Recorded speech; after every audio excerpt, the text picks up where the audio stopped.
Since creation almost exactly 6,000 years ago, God established His design for human civilization. Regardless of the evil wokeness of modern America, God made man in the image of God.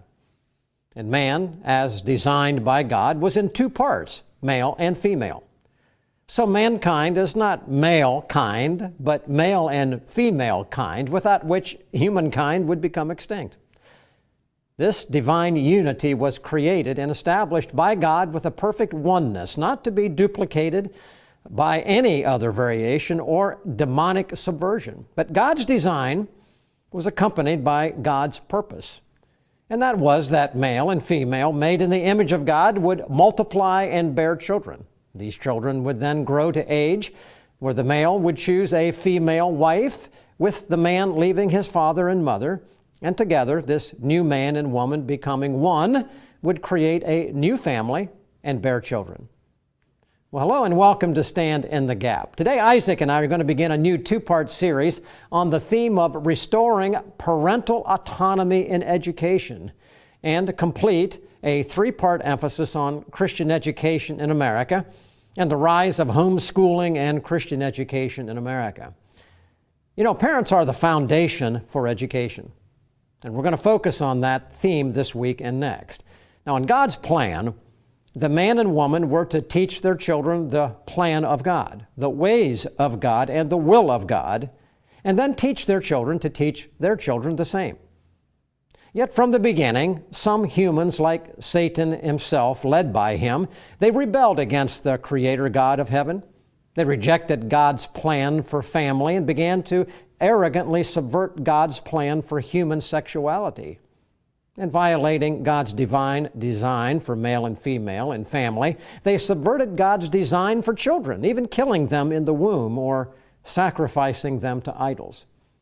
They subverted God's content of instruction of those children to, instead of learning to live in the fear of God, actually taught their children to love rebellion in the ways of death. Hence, these civilizations became evil and lawless, forcing God in His justice to step in. Yet, in the midst of this rebellion, people with a fear of God chose and choose to resist the evil pressures by evil government and evil rulers to usurp and indoctrinate their children, and instead to raise up their children as commanded by God in the fear and the admonition of the Lord. Hence, so it is today in America and the West generally, where due to the wake-up call of COVID tyranny and the sprint to Antichrist global government, we have witnessed a resurgence in Christian education and homeschooling, where parents have been awakened to the ambitions of an evil society. Now, one organization and leader who has sought to empower parents to take control of their children's education and resist the governmental pressure to replace parents is the United States Parents Involved in Education, USPI, as it's referred to, and its founder and president, Sheri Few. And with that introduction, Sheri, I'd like to welcome you to the program today. We are really honored to have you here, Isaac and I, on this program today. Well, thank you, Sam. I'm honored to be here. I'm really excited about this opportunity. Well, you've been in this space for a long time, and I'd like you to share just briefly to get us going, since you are the founder and the president, what was it that primarily motivated you to start this organization? And perhaps this question as well. Why is it so important that parents understand their foundational role in the education of their children? Well, we started out as South Carolina Parents Involved in Education in the state where I live. And I got involved because my children were in the government schools, and I was very concerned about what I was seeing in their curriculum. And so in 2010, we led the fight in our state against the Common Core standards.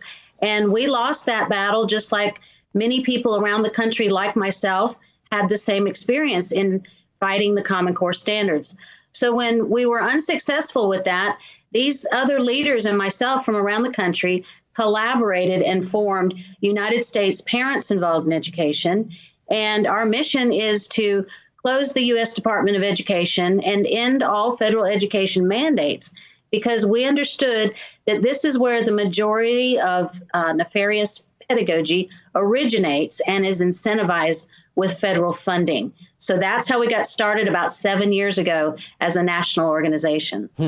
And I commend you, Sheri, for that. I know that when I was in the Pennsylvania House years ago, involved in education, that the individuals that I found that were most aggressive and helpful in a positive way in fighting for the education of the children were moms just like you. And I find that very interesting, and that's how you got involved, and I'm so glad that you did. Ladies and gentlemen, stay with us, because when we come back, we're going to enter in now to this discussion more broadly of not just the mission of USPI, but the whole involvement of parents and involvement and things I think you will want to see and hear. Truth, flexible or permanent? The Bible, ancient history, or powerfully relevant? Culture, a reflection of enlightenment or warning signs? The pastor, commentator, or frontline combatant? Every day, American Pastors Network speaks to these questions where and when they matter. With hundreds of affiliate radio stations nationwide, a website and mobile app screening today's headlines through the twin lenses of the Bible and the Constitution, educating, informing, equipping. This is the American Pastors Network. The time is now to stand in the gap for truth.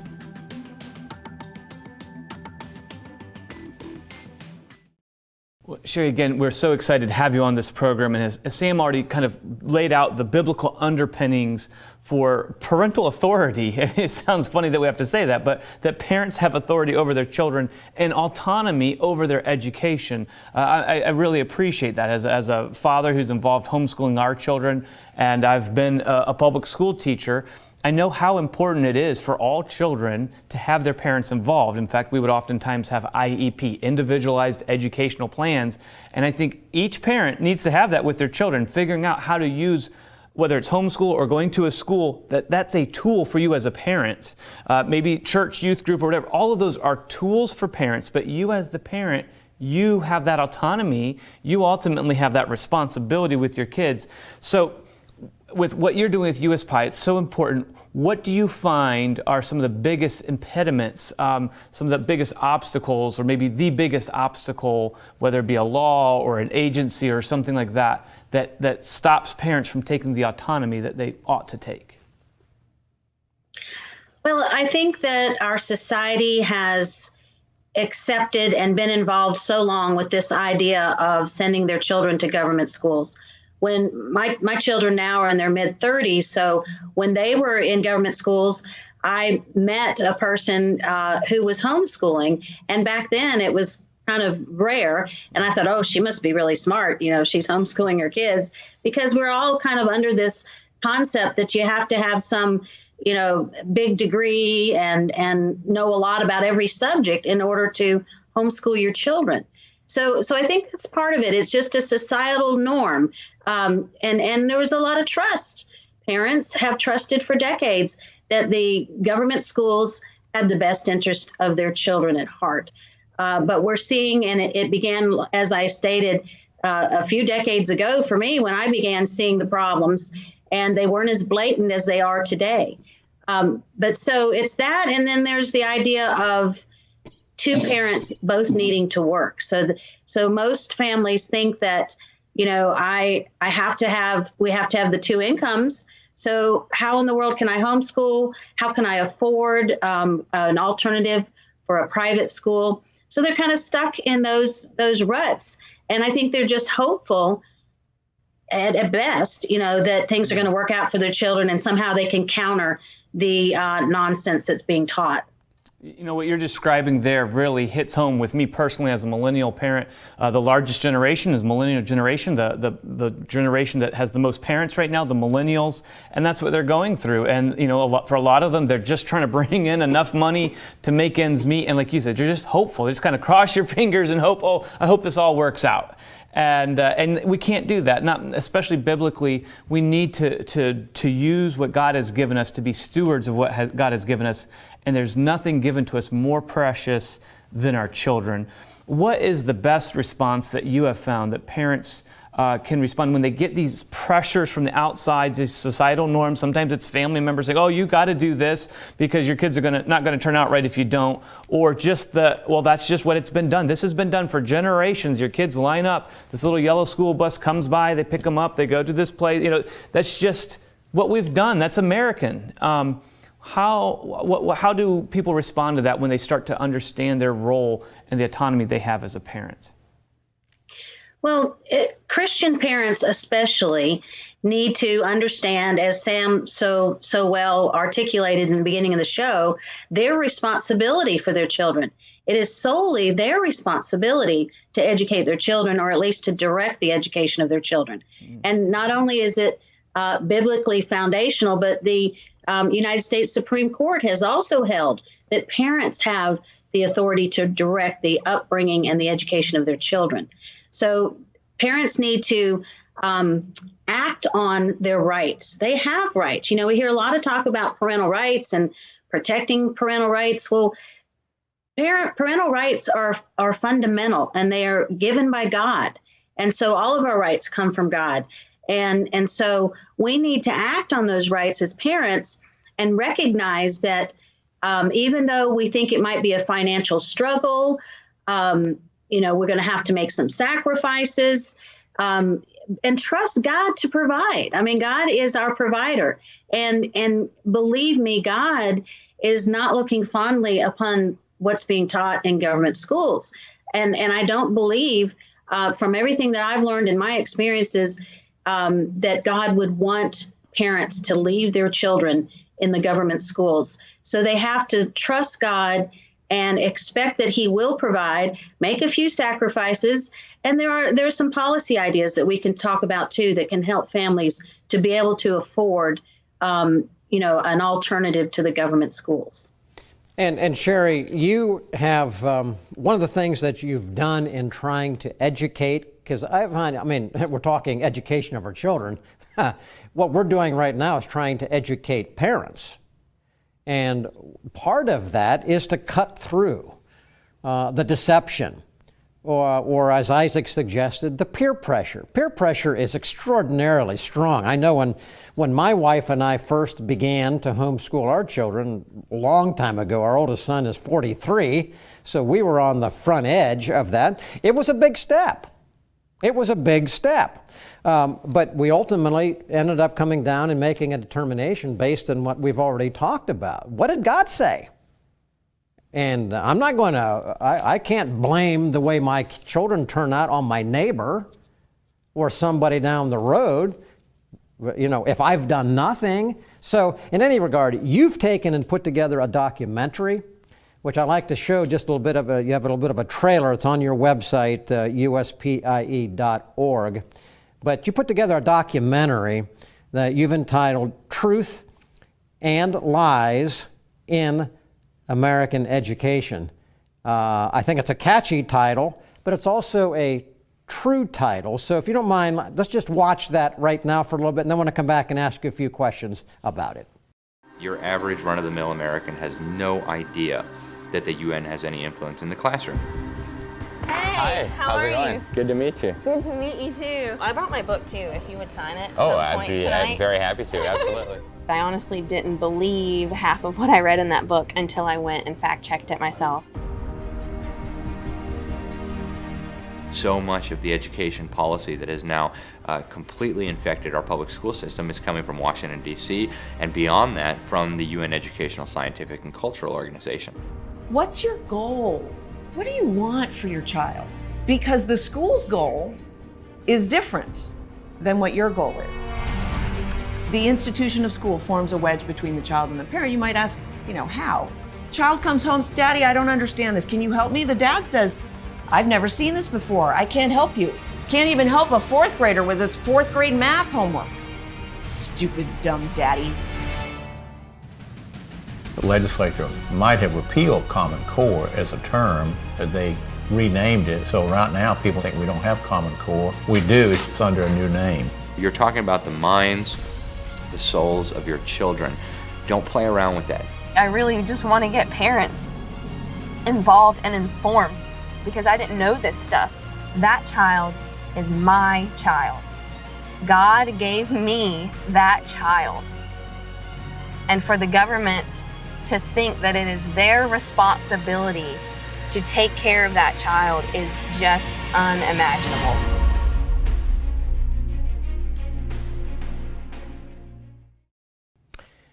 All right, Sheri, that's an impactful little trailer, you'd call it, of a broader message.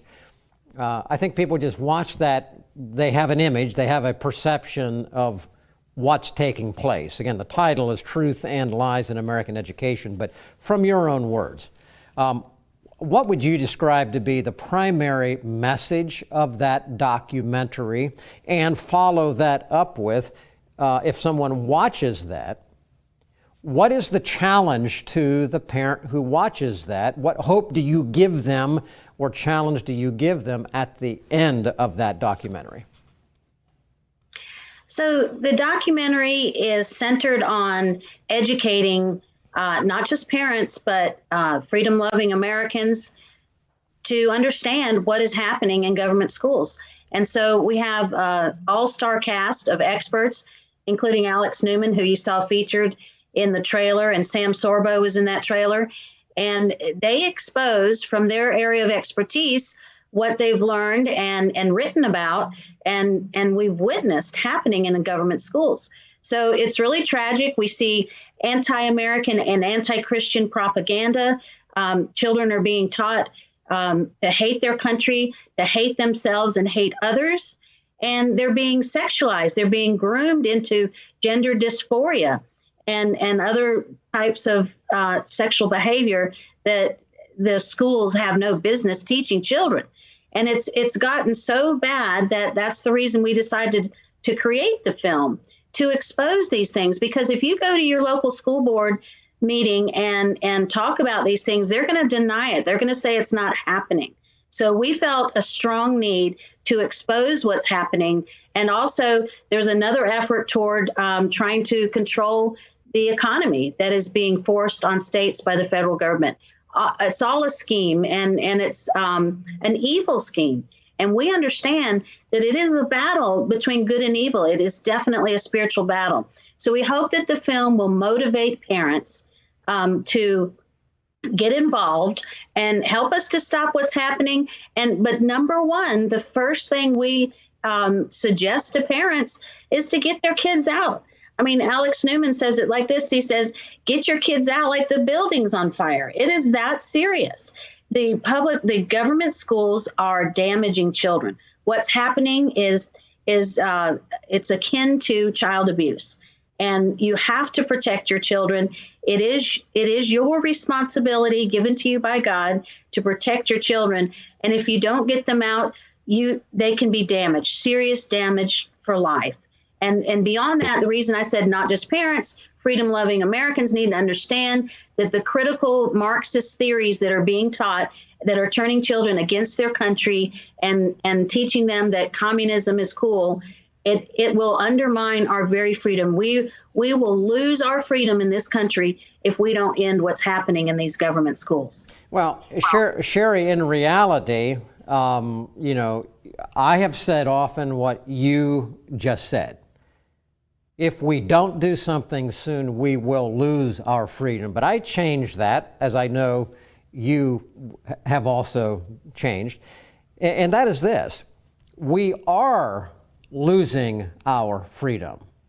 As a matter of fact, we have already lost much of our freedom because we have not already stepped up. I think, Sheri, one of the things that is a concern to me is that these kinds of things like you are doing, your warning in that documentary, what we do on this program, highlight headline news, biblical responses, and our radio program, Stand in the Gap Today, we do the same thing.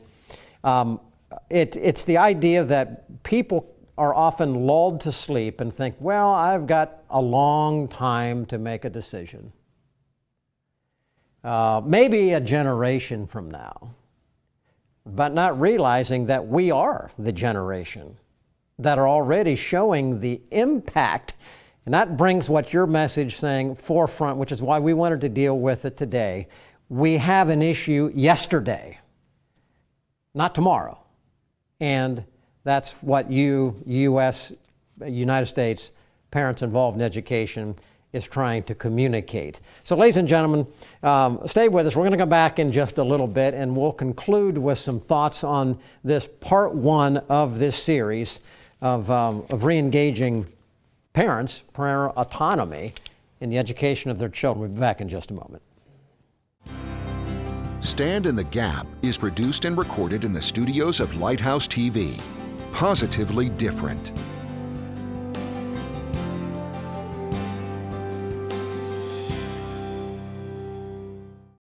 Watch Lighthouse TV wherever you go. Available on Roku, Amazon Fire TV, and Apple TV. You can view our in-house studio productions on demand, or watch what's on the station right now with our 24/7 live stream. Search Lighthouse TV online on your streaming device, or go to our website, lighthousetv.org, for more information. Lighthouse TV, positively different. So, Sheri, as we kind of wrap things up in this segment here, could you sort of summarize what we've been talking about today as we look at, the God-given responsibility to parents, and that this affects not just parents, but any God-fearing person, anybody that wants to see things done right, that we need to be encouraging families, encouraging parents. And again, I think most parents would say, I love my children and I'm trying to do what's best for them. I think a lot of the folks I know in public schools, teachers and everyone say, oh, I love children, I love families, I would love to see parents involved in their kids' education. But there's this disconnect of truly understanding that it is the right and the responsibility of the parents, and that different things can come together to help them as tools, but it is ultimately the parent needs to be in charge of that autonomy. Can you just kind of summarize that for maybe somebody who's listening who they've never thought through it this way before? Yes, well, so I think it's important, in the trailer, what Sam Sorbo says about the schools driving a wedge between the parent and the child. And so, beyond the misinformation that they're being taught, there is this move affront to separate parents from their children. And that can be devastating to a family. And, we hear statistics about children that are raised in Christian homes that, go off to college and they walk away from their faith. And that's not just because of the college, it's because of what they've been taught in the K-12 government schools leading up to that point. So it happened with one of my own children. I hate that I left my kids in the government schools. I saw what was happening. I thought I wouldn't have a voice if I didn't keep them there.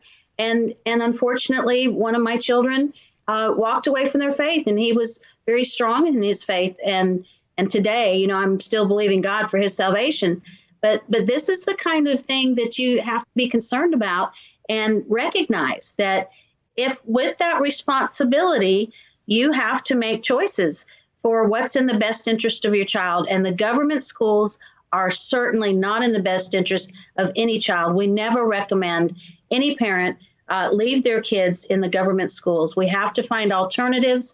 And our organization has a lot of resources on our website that can help guide parents in these choices. And we have some good policy ideas that we're working on. And so we're working hard to not only educate parents and sound the alarm about what's happening, but also providing resources for them so that they can be able to make these alternative choices that are in the best interest of their children. Sheri, thank you so much. That's a great summary, and it's great to have you on this program today. We're at the end. I'm going to conclude in just a moment, but ladies and gentlemen, we will continue this next week, so come back and join us again for part 2, where we will further build this out. I'm going to build out a little bit where the idea of parents' rights come from. I'm going to define that. I think you'll find the definition of what it used to be to what it is today to be quite informative. But I hope that you have been motivated as a parent or even a grandparent. The education of our children, God-given, our duty, cannot be given away to anyone else. No one more responsible than the parent. And grandparents, yes, of which I am one, and most of you, maybe many of you listening are, our responsibility does extend even to our grandchildren. So we must remain involved. God lays out the standard. He lays out what ought to be. The closer we get in alignment with what He says, the better everything works out. Thanks for watching us today. Let us know that you appreciate this program. Pray for us, partner with us financially as well.